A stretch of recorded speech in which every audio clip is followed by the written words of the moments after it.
One is where the fractional leader operates just like a full-time leader would be. So let's say in our case, we have COOs, chief operating officers, that we place fractionally into businesses. So that COO in one model would have direct reports into them, just like a full-time COO would. They'd work in all the type of different areas that a typical COO would. Whether that's building out the team, that's scaling out systems, procedures, whether that's helping bring together marketing and sales and supply chain and all the different pieces together.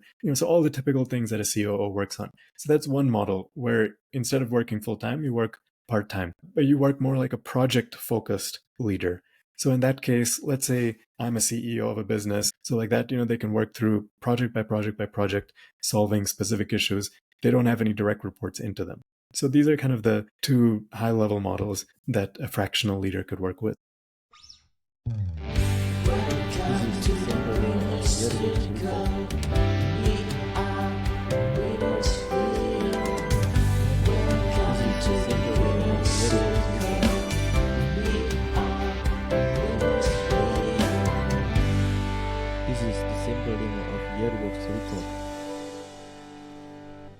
All right, Happy New Year, guys. Happy New Year. I want to say welcome to the Winner Circle podcast for the 2025 edition. So we're going to be bringing remarkable people to the show, people with a lot of strategies, with a lot of expertise when it comes to business and entrepreneurship and even leadership. So we're going to be bringing quite a number of people on the show this year. And this year is going to be fruitful. In case you've not watched the video that I talked about the strategies for 2025, you need to catch up with that. So as we move forward, I want to introduce our guest for today. Our guest today is Ashish Gupta. He's the CEO of ScaleUpExec. Currently, it's the fastest growing fractional COO firm. It has a track record of helping businesses scale efficiently and also sustainably. Remember the word efficiently and also sustainably. So, Ashish brings a wealth of experience in operational excellence and leadership. So, in today's conversation, we'll explore what fractional leadership is, how small and medium businesses can tap into this innovative model, and the immediate value of fractional COO can bring to the table. So, I want to say, winners, let's welcome Ashish Gupta. Hello, Ashish. Hi, Jay. How are you doing today? Very good, and very happy to be here and speaking with you and those who are listening in today. So thank you for having me here. All right. Thank you for coming to the show. Today is quite very unique because I'm bringing in operations, for the first, interview or probably first discussion on operations, because every business that want to really scale up, they need to put their operations right. You can spend millions of dollars on marketing, but if your operation is not working perfectly, then it's like a waste of money. So I want to say something. That particular industry of operation is quite, I wouldn't say complicated. It's very, very important. It's like the lifeline of any business because operations have to, everything has to be together. So I want to ask, what exactly inspired you to start ScaleUpExec, and how did you identify the need for fractional COOs in the market?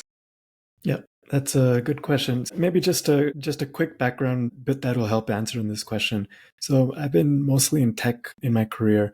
I previously was a co-founder of a wireless company, built it up. It was acquired by a Fortune 500. After that, I was in Apple, managing a sizable operations team and their manufacturing supply chain. And after that, I had the chance to acquire myself a distressed e-commerce business and spent 4 or 5 years turning every aspect of that around, and eventually it was acquired in April of last year. After that, I had the chance, there was a couple of business owners that I knew that had gotten stuck with their business. So firstly, they were burnt out, them and their teams were burnt out. And secondly, their revenues had plateaued and they felt like they had hit a skill set ceiling and weren't quite sure what to do next.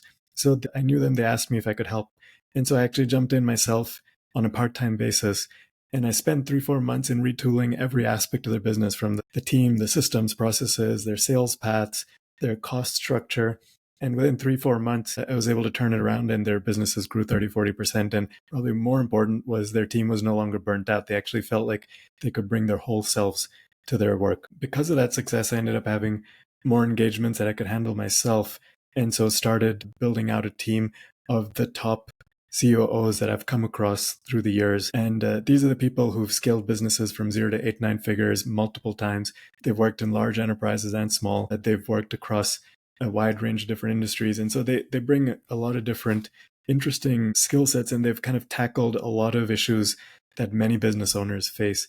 And so what I realized is in our industry, or in generally in business over the last maybe 10, 15 years, with the rise of Upwork and Fiverr and many other freelancing platforms, people have become comfortable with the mindset of bringing on part-time people to help with specific tasks. But typically they've become used to having freelancers that can do execution-focused work. Like let's say you need help to design a product or system, or you need some help from a marketing agency or a sales agency. So people are comfortable with that. But very few people have thought about, well, can I have a part-time C-suite person in my team? Normally, when you think about leadership in your team, you think, well, it's not even a concept to have somebody who's working not just in your business, but 3 or 4 other businesses at the same time. You'd often think that, well, how could somebody who's working part-time in a business hold the culture and be like a center point of the growth of the business when they're also doing the same thing for 3 or 4 other businesses? But over the last 3-4 years, this has now started to become more prevalent, and people are getting comfortable with this concept of having fractional C-suite leaders, because they're seeing the type of value that these folks can build. Typically in a business that's 1, 5, 10, 15, 20 million a year in revenue, and especially if they're in a traditional industry, not in like a sexy tech industry, it's very hard to get access to people who've really done amazing things through the years and have done it again and again. That caliber of talent typically ends up working in large companies, or they work in startups where they can have big equity, or there's high growth potential. So it's very hard for small, medium-sized businesses in traditional industries to get access to that level of talent full-time. But now when it's a part-time scenario, now even that level of talent is willing to now work in 3-4 different contexts, 3-4 different businesses to help them scale, even if they're all smaller size businesses in traditional industries. So there's kind of this interesting opportunity that has come up in the last few years, where now small, medium-sized businesses are open to bringing on leaders at a fractional level. And at the same time, leaders now are becoming open to work in small, medium-sized contexts because they can make the compensation work, and there's excitement of helping build many different businesses and helping them scale very quickly. Thank you so much for that point. One thing I've learned about just, taking that journey for growth, or, fractional leadership itself, is understanding the concept itself. All right. Because before you take that step to the approach for that, that concept of leadership, you need to understand what it is. So for our listeners that are unfamiliar with the concepts, so what exactly is fractional leadership? And how would you say it differs from traditional leadership models? Because I've seen quite a number of leadership models. I've spoken with a lot of leaders of thought, that they have their own kind of leadership model. So what makes it different from the traditional model? Yeah, good question. So firstly, fractional technically just means part-time. So firstly, this is somebody who's not going to be in your team full-time, like for 8+ hours a day. They're going to be there for a specific set of hours. And depending on how you set up your engagement and what your needs are, it could be a certain number of hours every day, or it could be, let's say, every Monday and Tuesday or Monday and Friday that they're there. So it depends on what level of engagement you need. Now, there's two ways of operating. One is where the fractional leader operates just like a full-time leader would be. So like they'll have direct reports into them. So let's say in our case, we have COOs, chief operating officers, that we place fractionally into businesses. So that COO in one model would have direct reports into them, just like a full-time COO would. They'd work in all the type of different areas that a typical COO would, whether that's building out the team, that's scaling out systems, procedures, whether that's helping bring together marketing and sales and supply chain and all the different pieces together.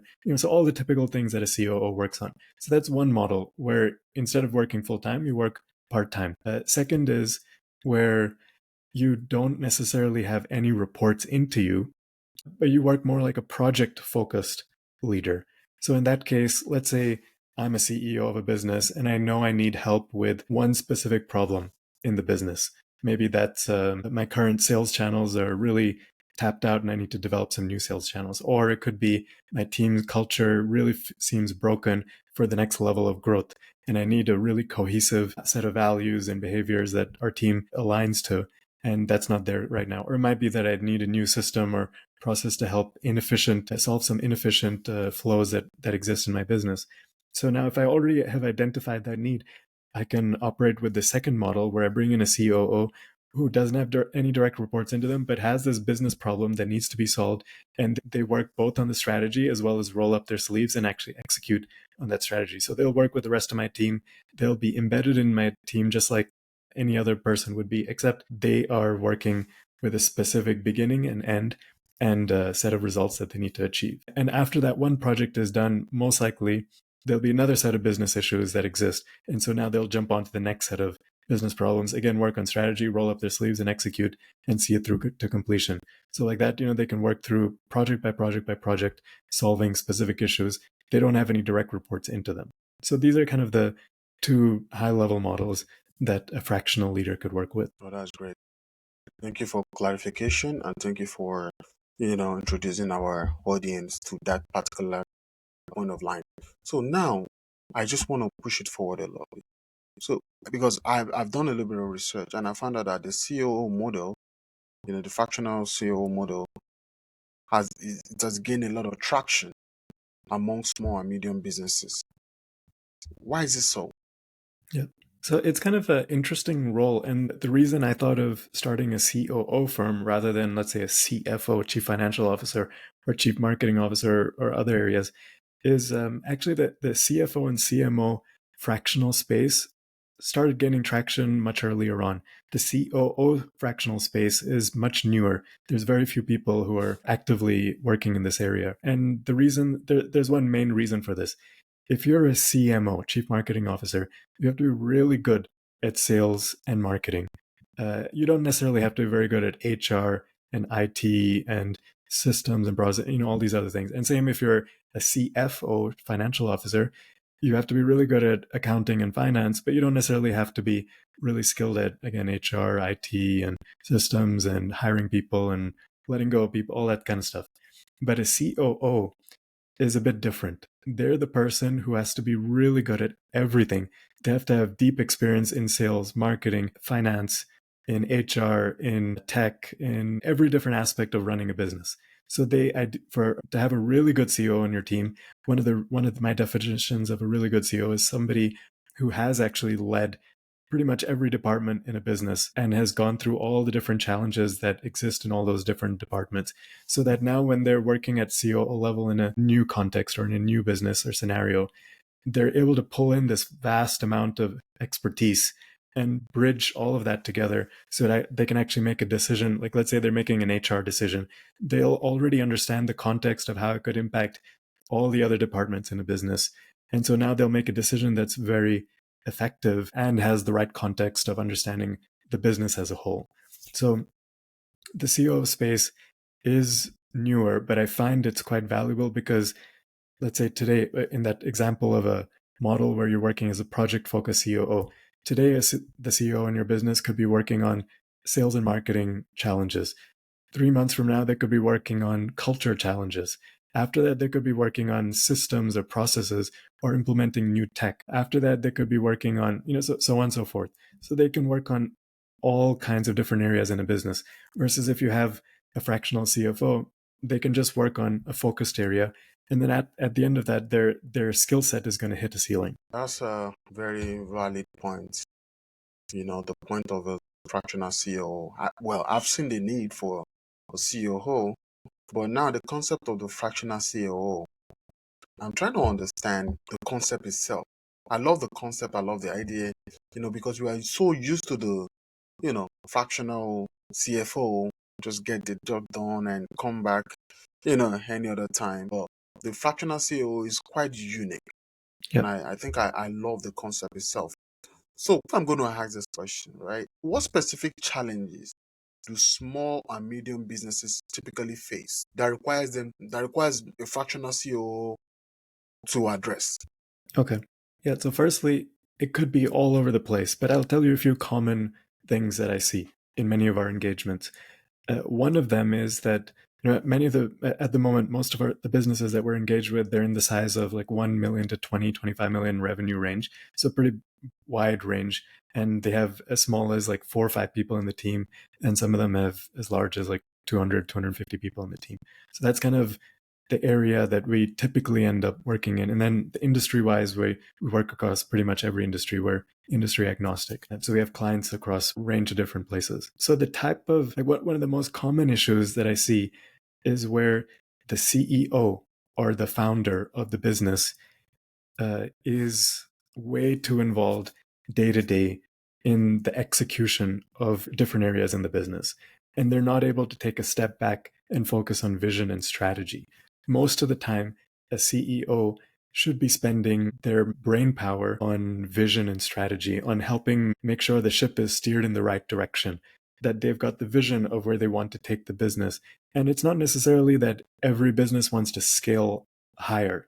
It might be relevant for a CEO. Maybe their vision is that I want to have a very stable business that's consistent.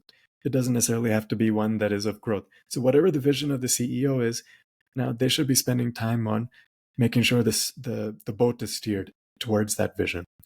And I've also found that most CEOs, there's actually like two types of people. One is where somebody is a visionary or a strategist. That's where they really are skilled at. That's where they get their energy from. And then there's a second type of person that's really good at execution. So they can take a vision or strategy and make it happen, bring it into reality. And it's very rare. I'd say probably 95% of the time, you're either one or the other of these two people. There's only maybe 5% of people that are good at both. And that's totally okay. So it's important for a CEO to understand, firstly, which of these two are they? Are they the vision strategist or the executioner? Many times they end up being really skilled at vision and strategy, but they're now way too involved in the day-to-day execution. And that might not be their skill set, or that might not be what gives them energy or motivation. And so that's where a COO can come into play. They can fill in the gap of either one. So we have certain CEOs in my team who are really skilled at vision and strategy, and then others that are really skilled at execution. And some of them are skilled at both as well. So depending on what the gap is from the CEO in that business, now they can bring on the right COO that has the right skill set to fill in the gaps that they're missing. So let's say they're right now, the CEO is right now focused on both strategy as well as doing a bunch of hands-on work, but they're actually skilled and get energy from being that strategist. Now the CEO will come in, they'll figure out how to unload all the things that the CEO is doing that they shouldn't be doing, and they'll take over some of that and delegate some of that, and then do it in a way that there's accountability through that whole transition. So that transition happens very successfully. And then they'll allow that CEO to have the space to now shift into that visionary role. And now the CEO will have confidence that I have a trusted partner here with me who fills in my gaps and can take care of executing and bringing things into reality that I'm envisioning. All right, thank you so much.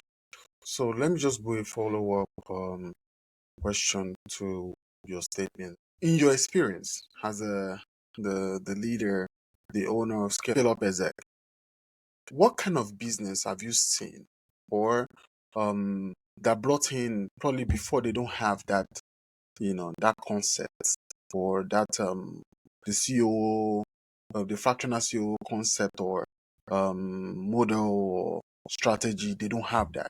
Then all of a sudden they brought it in. Have you seen any major growth that happened to businesses and how did it work?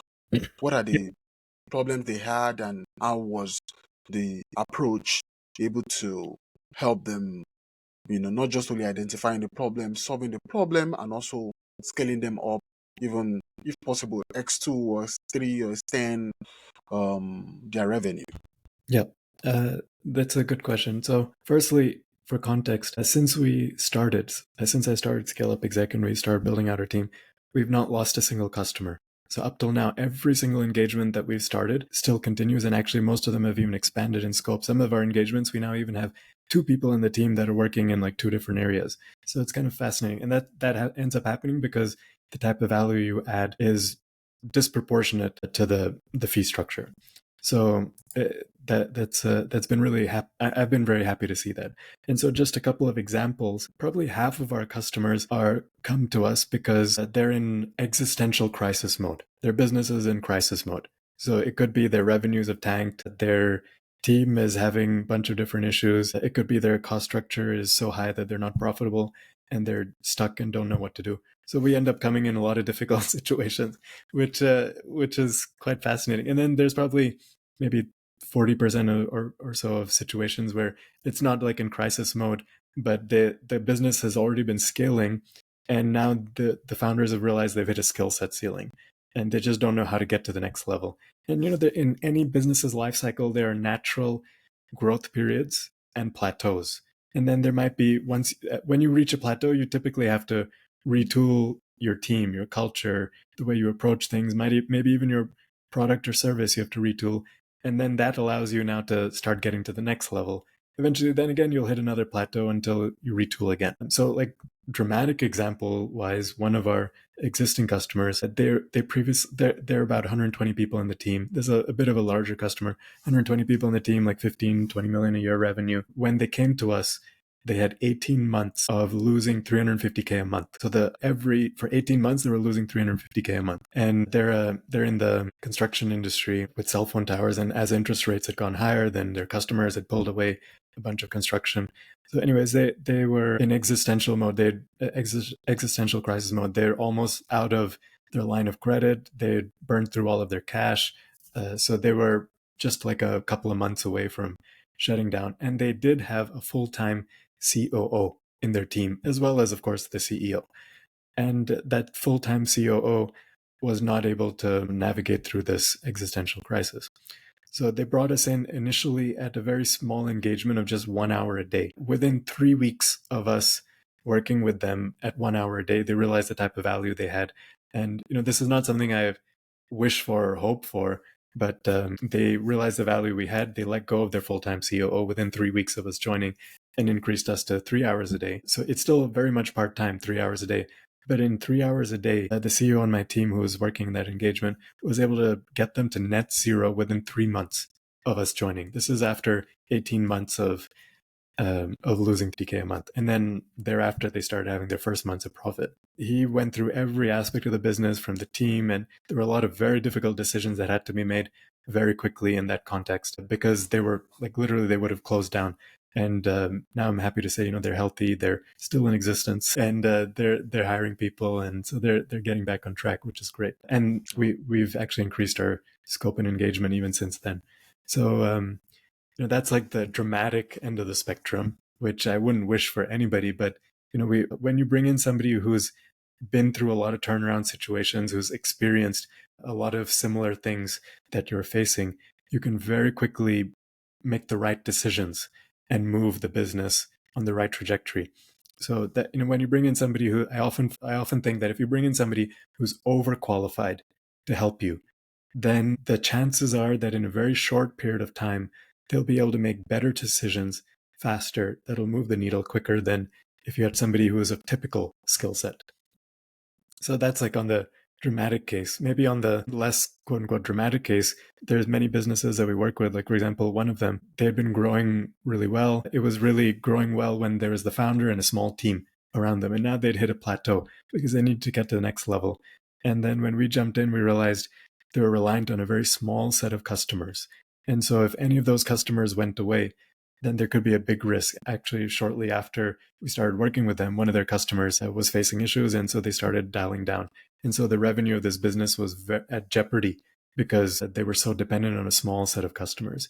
So one of the first things we did was really expand out their sales channels. So we tested, the way I like to do this is first we try and figure out who their ideal customer is.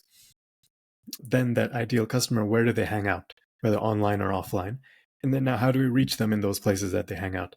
And then we do like an experiment of taking like 3 to 4 potential channels and we test them for a short period of time, let's say 2 months. And we have key KPIs, like key metrics that we look for to see if any of those channels are showing success. And so we did that kind of experiment. We found one of those channels was showing really good success. And then after 2 months, we cut off all the other three and just dived deeper into that one and really scaled it out. And within a few months, their revenues grew another 40%. And now they started having a wider customer base. And now up till today, their revenues, it looks like this year they're going to double versus last year, their revenue. So it's quite a success story. And then after that, now that's only one area of the business. Then we started working on their team, their culture, and they were all based in the US, the team. And there was many areas of work in that company that didn't require high paid people in the US to do. So we actually started shifting them from an in-office culture to a remote culture. Now we were offshoring tasks that didn't require US skill set to Latin America. And so we started changing the whole culture of the team and also lowering their cost structure because of that. And so now they started becoming more profitable. And through all that process, we've also been developing their leaders, building up their next set of leadership, coming up with new hiring plans that work really well for hiring people that are remote. So, we've worked through all different areas of retooling the business, and we're still engaged with them currently. Thank you so much. And it's great to know that you were able to help many businesses to scale up. And so when we are back, we have to go for a commercial break right now from our sponsor, Point of View Consulting. They're sponsoring the show, as a consulting firm in New York City. So we'll be right back shortly after this. Small business owners can face big challenges. Our consulting firm specializes in helping small businesses reach their full potential. We work closely with business owners to develop personalized strategies that increase profits, boost productivity, and achieve growth. Let us help your business succeed. So also unlock your business's true potential with our expert coaching services. Our experienced team provides targeted solutions that help business owners overcome obstacles, develop leadership skills, and achieve growth. From startups to established companies, we offer personalized coaching that delivers results. Let us help take your business to the next level. Contact us today for a consultation. All right, welcome back. Welcome back to the Winner Circle podcast with Jay Adewole. I have Ashish Gupta. If you're just joining us, thank you for joining us today. And today we are talking about the topic fractional leadership. How small and medium businesses can leverage top tier COOs for immediate impact. So we've been discussing, how we can actually scale our business using fractional COOs. And my guest has been fantastic. One of the best guests I have this year. It's a new year. Probably I should just say 2024. Let me just grab 2024 into. It's been a great show and I've been enjoying it so far. So if you're just joining us, just keep listening. And I'm sure you're going to like this and you'll be able to grab one or two things at the end of the show. So if you can keep commenting, if you're on YouTube, if you're joining on Facebook, if you're joining on all the other platforms that we are on, thank you so much for being there. Just keep commenting. If you have any question, just put it in the comment box. And we can always ask our guests, our fantastic guests. So now I want to ask a question, which is quite important, right? So it's in regards to collaboration or would I say, let's just say collaboration.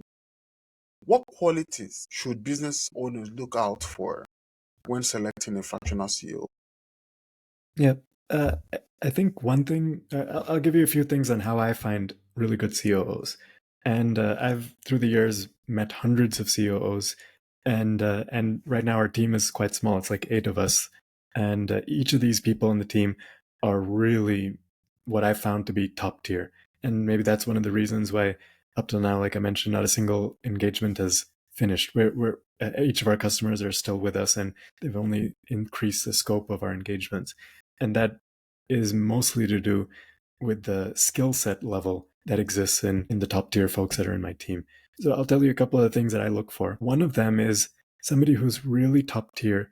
They should have worked in both startup size businesses as well as large enterprises. And when you've worked in large enterprises, you've learned how to navigate building consensus, how to work through the culture that exists there, and how to pierce through, a lot of the roadblocks that exist in making decisions in large enterprises. And in startups, when you've worked in multiple startups, you figured out how to come up with product market fit, how to pivot when needed, how to build a team and culture right from the beginning.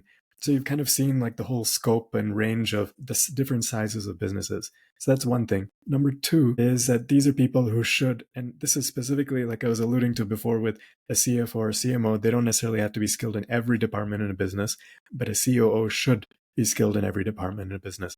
So the second thing I look for is that the CEOs in my team, they should have led pretty much every department in a business. So they should have led HR, tech, finance, sales, marketing. So now when they start making decisions on a fractional basis, and on a fractional basis, the time that you have available is very short every day. So that means every hour that you spend, every minute that you spend should be super valuable.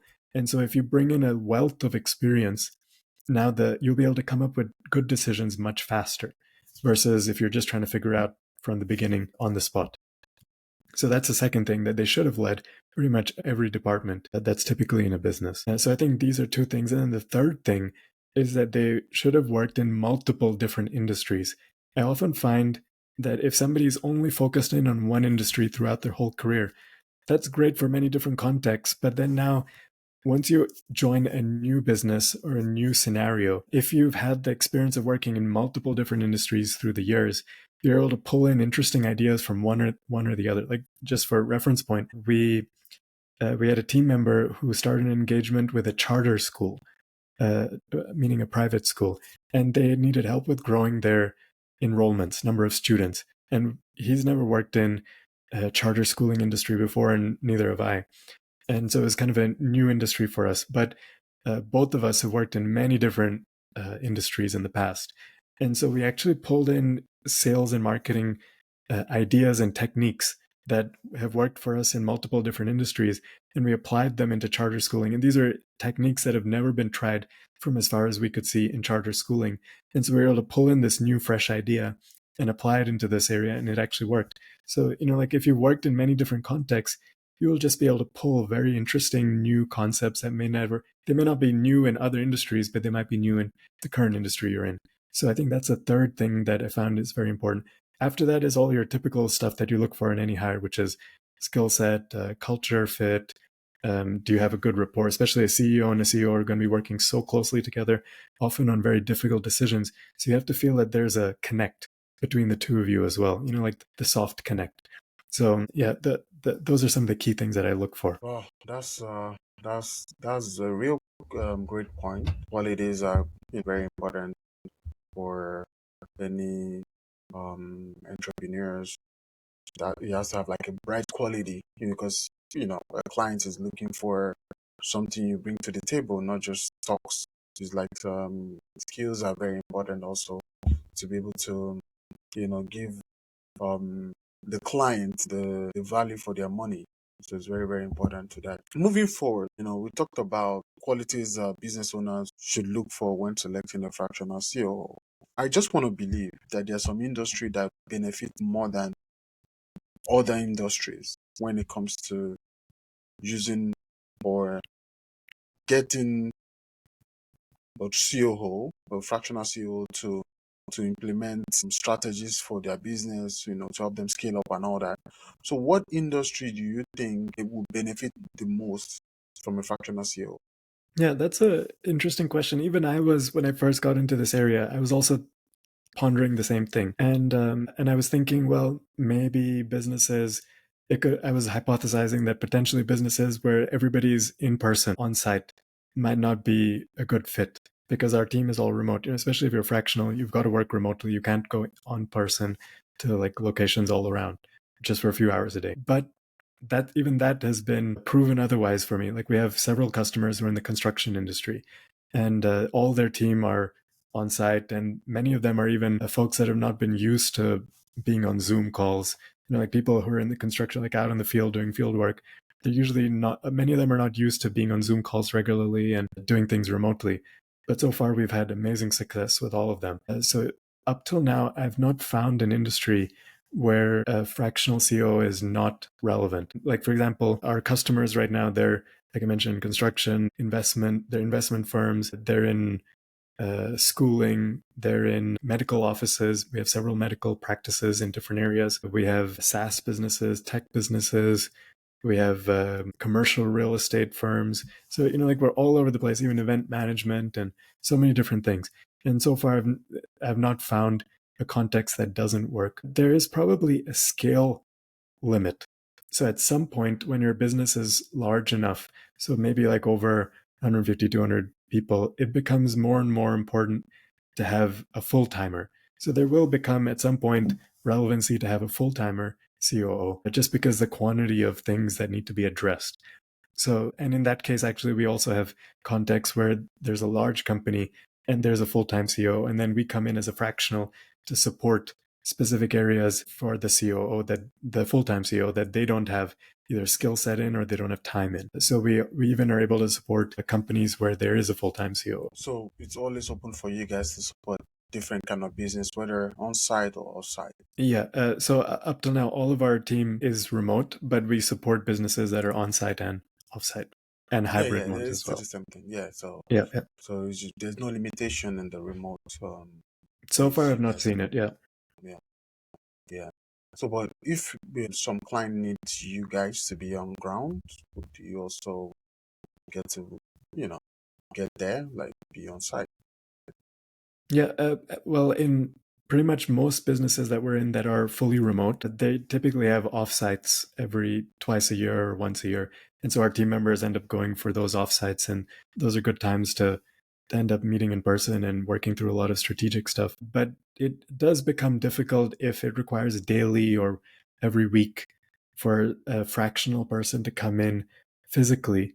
Just because if you're working a few hours a day and you have 3, 4 different engagements that are going on, to spend that time traveling, and it becomes inefficient use of time. And like I mentioned, with when you're a fractional, every minute counts, every hour counts, that you should be delivering real value every hour that you're working. And so I found that that's most efficient when there's actually an interesting thing when you're working remotely, that you're able to focus your time and efforts and your mind space much better than sometimes when you're in person. When you're in person, and let's say you're there for an hour, you're going to have 5, 10 minutes of water cooler talk. Then you're actually going to have maybe 45 minutes of real work. And that's maybe one of the benefits of being in person, is that you can build more of this social context. But when you're working fractionally, every hour has to count. And so there's not as much scope for wasting time on things that are low value, but it's still possible to build relationships. But we build relationships in very focused ways, with very purposeful, conscious ways, rather than, oh, let's just all hang out in the bar afterwards and we'll chit chat. That is good to do in specific times, like let's say you have an offsite and now you have time for casual talk. But otherwise, everything is done more consciously and with purpose, including building relationships. Yes, you're right. It's very important to always work in purpose because, just imagine commuting, sometimes I've seen businesses. There's a project I was working on, coaching one executive of a top organization, and the business wasn't doing so much well when I was the coach. And I figured that most of the staff, just come to work to come and discuss and gist and talk about what happened, the games, and they were not really productive because there was no goals and tasks assigned to them in real sense, just the way it comes in. And I figured that I ended up advising, that they could actually switch to remote, and they actually switched to remote, and they were even more productive because automatically now tasks are assigned to them. We brought them into some software tool that put them on tasks. So you click on the task you're doing per day, so we know you're working. And trust me, they didn't even have to start paying. They had a smaller office because they had a big office. They were paying close to $80,000 a month. Very big office for no, But now they have a smaller office. They have a smaller office, and they don't have to spend a whole lot on all the utility bills and all that. And the staffs are working, and they even love the job. You understand what I'm saying? But before, everybody just come to the office and talk and have some bite of snacks and go for lunch, and really there was no productivity. And so I think there's gonna be a topic dedicated for remote work. So I heard they want to try to end the remote work, especially in the federal government. I think the Doge, Elon Musk Doge, they're trying to end Yeah. remote work. So that's how they will do that. Well, I mean that of course not for private businesses, anyways. So it's going to focus more on government. But that's how that goes, anyways, and see the cost of getting those steps done. So moving forward, for businesses that are already doing great or putting their business together, they're just getting started, they are still new in that field. So what time or what sign indicate that a business is ready to bring on a fractional COO? Because I don't want to believe every business, as soon as they get started, they need to get a fractional COO. So like what time, when is the right time to bring on the services of a fractional COO? Yep, that's a good question. Firstly, it's not cheap. So you'd want to make sure you're at a phase where you have some money that's built up, some profit that's built up, some cash that's built up. And like for reference, it could be starting at like a little over 5K a month, to bring on somebody who's really top tier. You can, and then it can go up from that, depending on what level of engagement you need. So you would want to make sure that you have some cash in the bank. So that typically I see businesses, like I think our smallest clients are like 700-800K in revenue per year, and they have some profit in there that they are able to utilize for bringing on a fractional leader. So I think that's one of the first things that you'll want to figure out is if you're pre-seed or if you haven't raised. So either your revenue is in a space that's higher than what I mentioned, or you've raised maybe $1 million or more, and you have that available that you can spend now to bring on people who are top tier. That's one thing. The second is if you feel that you have a vision for your business and that vision is already well on track, that there aren't gaps missing in skill set, there aren't gaps in your trajectory, like a big gap between your vision and the reality of where you're actually heading to, then in that case, it also might not be relevant to bring on somebody who's top tier. It might actually be relevant just to bring on freelancers that can help you with executing on specific tasks because you already have that skill set of making your vision come into reality.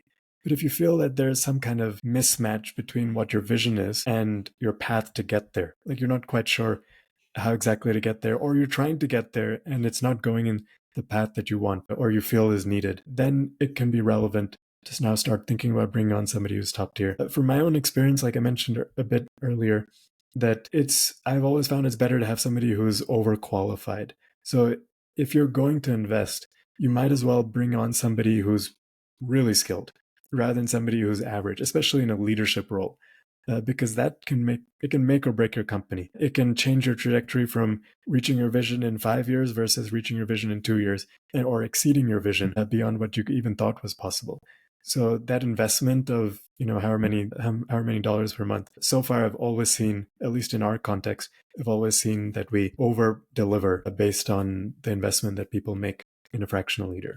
So I think these would be the two things: is either you don't have the cash, then see what you can figure out on your own. And there's a lot of tools and good knowledge already that exists out there to help you learn how to get up to speed and get your business to at least some level of trajectory.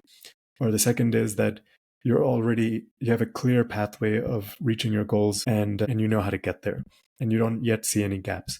Then it's also probably not needed for you to invest in bringing on some extra talent. So it's very, very important. Thank you for that information. It's very important for you to invest in your business because it's very funny to me when I see people really see businesses like Amazon or, like even Elon Musk, and they don't understand that these people just didn't rise up to that level they are. They they invested in their business, just like the way if you have a nice car, you make sure the funny thing is a lot of people can't buy gas. If they're using premium gas, they can't buy regular gas in their tank, even if they're out of cash, because they know it's going to mess up their car. But they're ready to avoid paying professionals to help their business. You drive a Mercedes, but no matter how broke you are, you can't say, you know what, I just want to go do regular gas. They'll say, no, I want premium gas or I'm not driving this car. Because of the long-term effects. And that's the same thing about business. So whatever strategies you bring on your on maybe the strategist or whoever you're bringing on board of your business, trust me, it's like you're putting gasoline. So if you're putting the wrong gasoline, you're gonna just be wasting your time. You understand? It's gonna be lowering the reach of your business, the potential of your business. So it's very, very good to have the right business coach, the right people, the right CEO, fractional CEO is very, very important. So that's my own take on that particular view. So Nice as analogy. I we, like it. yeah, so my analogy is like that. So, but now for businesses that are a little bit hesitating about the cost of commitment or even the cash worth of whatever it costs to bring on a COO, what advice would you give them to help them see the potential return on investment of bringing in the fractional COO? Yeah, I think that that's one of the benefits of a fractional CEO is that it's not the same commitment level as having a full-timer come in. And there's no this overhead of benefits and vacations and all your employer taxes and all that stuff. So it's actually quite easy. And even with the fractionals, when you hire a fractional agency or a fractional individual, the intent is that we're going to work together for the long run, that we're going to help you through a lot of different business issues like that exist now as well as in the future are going to come up, but you have that easy out. So you can easily get out of it if you feel like it's not a good fit. Like I mentioned, so far we've not lost a single customer, but it is very easy for them to get out in case they feel it's not a good fit. So actually, fractional space makes it a bit easier if you're hesitant on investment, and especially investing in a full timer. It's oftentimes easier. And actually, many of our customers have come in saying, I know I eventually want to get a full timer, a full time COO, but I'm not sure if I'm ready to commit to that. So I want to see what the possibility is and what the benefit could be on getting somebody fractionally first. And so far, none of them have stopped. So they've all kept their engagements going fractionally and have decided so far to not switch over to a full timer, but that there is that benefit that comes with the fractional space. Thank you so much for the words. So now, as we come to a conclusion of this show, let's go for a quick break. I'll be right back shortly. Are you struggling to grow your business? Our consulting firm can help. We specialize in developing strategies to increase profits, improve efficiency, and streamline operations. From startups to established companies, we provide personalized solutions to help your business succeed. Contact us today to schedule a consultation.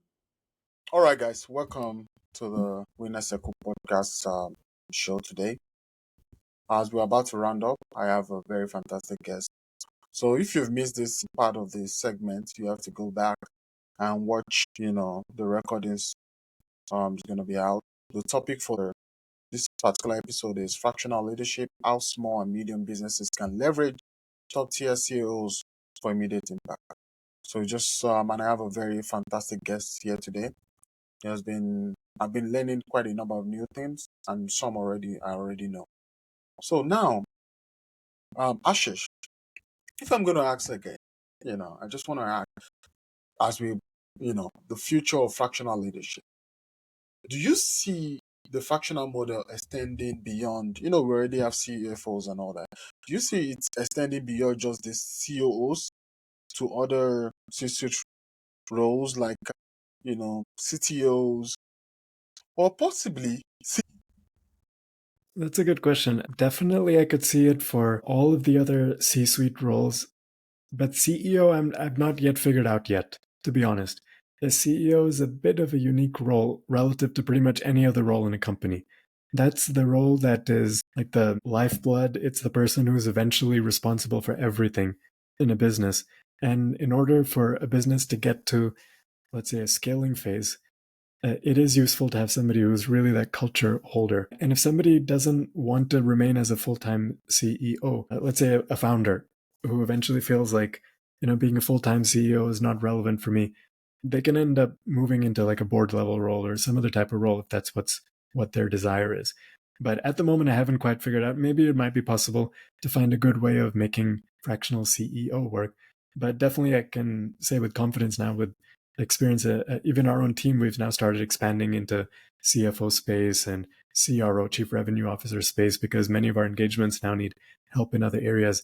And so far, all of those areas I've found really interesting ways of making it work. But the CEO space, it's still up a question in my mind. So I'm not quite sure on that yet. I'm just being curious, you never can tell. you know, a lot of things happening in the world right now. We are getting to a revolution in business where new strategies and people are bringing in new concepts for growth. So, if the trend for 1 year might be different from the trend of the next 6 months, you know. Um, Even AI now has changed a lot of things. Even a lot of softwares and software companies are really embracing it to talking about Canva, quite a number of things that they don't have right now. The tools are just different. Even my car, has the AI talking. Quite a number of things that is really changing from my Mac desktop to they're bringing in something like an AI tool that so things are changing right now. So I wouldn't really want to rule that out. I know, yes, sometimes it makes sense in business, like, oh, it doesn't make sense for you to have, you know, but who knows, the world can evolve. So what trends or even innovations in fractional leadership do you anticipate in the next 5 to 10 years? I think actually it's interesting now. You can start companies with smaller number of people in-house, like full-time, than you could in the past. And this maybe started like 15 years ago when just generally the concept of offshore freelancers came about. So if you now have an idea of a product, you can very quickly hire a freelancer to come up with CAD models for it, get a contract manufacturer to manufacture it, get external supply chain companies to ship everything. So, like you can basically offshore everything in both the physical product space as well as the software and services spaces. So you can just have like now core set of small number of people in the team that end up at least getting you started and getting that business going. Eventually now, once you get to the next phase, it does become relevant to have more and more people who are really holding that culture.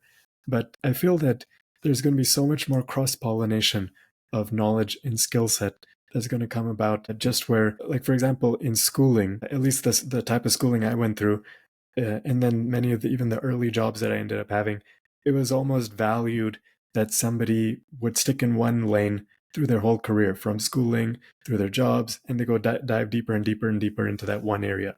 But now a lot of depth can be achieved through external tools. So a lot of things that in the past you required really deep expertise in, some of those now, like I recently read Google, 25% of their new code is now developed by AI. And Google has some of the top software engineers in the world, and even they're now relying on using AI for developing software. So that means that a lot of depth, areas that require a lot of depth, they could have in the past needed humans that were really had years and years of experience in that. But now the technical areas, they don't necessarily require humans. But at the moment, soft skills like leadership and how to motivate people and how to, let's say somebody who's underperforming, how to help them become overachievers or like being very effective in their work. At the moment, that still requires somebody with depth and experience and being a really amazing leader to help through these kind of contexts and situations. So at the moment, I'm not sure if AI would be able to help or technology would be able to help with some of these softer things around leadership, but it's very possible that eventually that AI will be able to help even leaders become better leaders. So when there's a tough situation that somebody's facing, a leader is facing, that now technology and tools will be able to help them navigate that. So I could imagine, like leadership will be kind of the next frontier. And now eventually people might even become comfortable with using that as a tool to help them bring more effectiveness to their own team. But I think it might be a little bit of time before we get there. That'll be fun to see leadership itself evolve with technology. Leadership evolves technology. That's great. So thank you so much as we about to round up because we've spent more than almost an hour. It's gonna be an hour and a few minutes. So for us to round up, all right. So I'm just gonna ask like 3 questions, and I would just want you to summarize it in probably in 1 or 2 minutes. All right, if you can do that. So now, is there anything else you'd like to share with our listeners about the value and potential of fractional leadership That's the number one. And also, I also want to ask, what has been the most rewarding part of your journey as a CEO of ScaleUpExec? And how can our audience learn more about all your works, even about you and ScaleUpExec? So those are the three questions I have for you. And let me add one more. Do you have any resources that you can recommend for our listeners to read more about operational excellence and fractional leadership? Yep. That's it. Yeah. Okay, let me see if I remember your questions. Okay, Yeah. firstly, I think the most valuable thing any entrepreneur can do is contemplate for themselves on what it is that they want. What is their purpose? And their purpose in personal life and how that intersects with their business life. If you know what your purpose is, it becomes much clearer for you to identify what are the gaps in my own skill sets that I need somebody else to come in and help me with. Maybe you'll identify that based on my purpose, whatever skills I have are good enough. Or maybe you'll identify based on my purpose, I'm going to have some gaps in my skill set. And for that, I need somebody who can come and fill in those gaps. That's a good time to now go off and find the right person. But whether that ends up being a fractional leader or not, that's a secondary thing. But I think starting with that, understanding yourself, your purpose, and then what the gaps are in you. And number two, you can find out more about me on scaleupexec.com. And for resources, I actually write quite a bit about my thought processes around leadership, around entrepreneurship on LinkedIn. So if you look me up on LinkedIn, just search for my name on Google or LinkedIn, and you'll probably see I've got a bunch of different things that I just regularly post about how I think I've got a bit of a unique ways of approaching leadership and entrepreneurship that I found to work over time. And then otherwise on scaleupexec.com, you can actually book a time directly with me. I'm happy to, even if you're not looking for somebody to join your team, I'm happy to just be a sounding board. I've been through a lot myself, and even my team members have been through a lot. And so we're happy to share. And like for me and for most of my team members, we're not doing this because we need a paycheck. We've kind of done enough through the years to not need another paycheck. But there's a excitement and there's almost like a duty that comes once you've experienced a lot of things and you've gained some knowledge. It's almost a duty for each of us to now be able to share and help others in their journey and in their experience. So that's why I'm always very happy to just be a sounding board for people, or if you have any questions or thoughts and need some help navigating something, happy to just be a resource.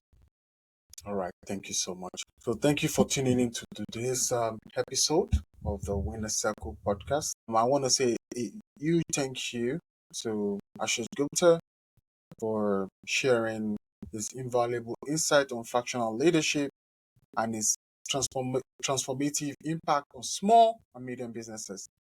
So if you feel today's discussion resonates with you, don't forget to subscribe to the Winner Circle podcast for more inspiring conversation and actionable strategies. So until next time, I want to say keep striving, keep innovating, and as always, stay in the winner circle. Thank you so much, guys. See you next time. All right, that was. This is the symbol of the Adewole record.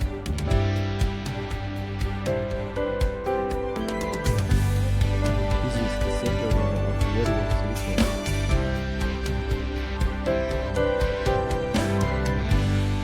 This is the symbol of the Adewole record.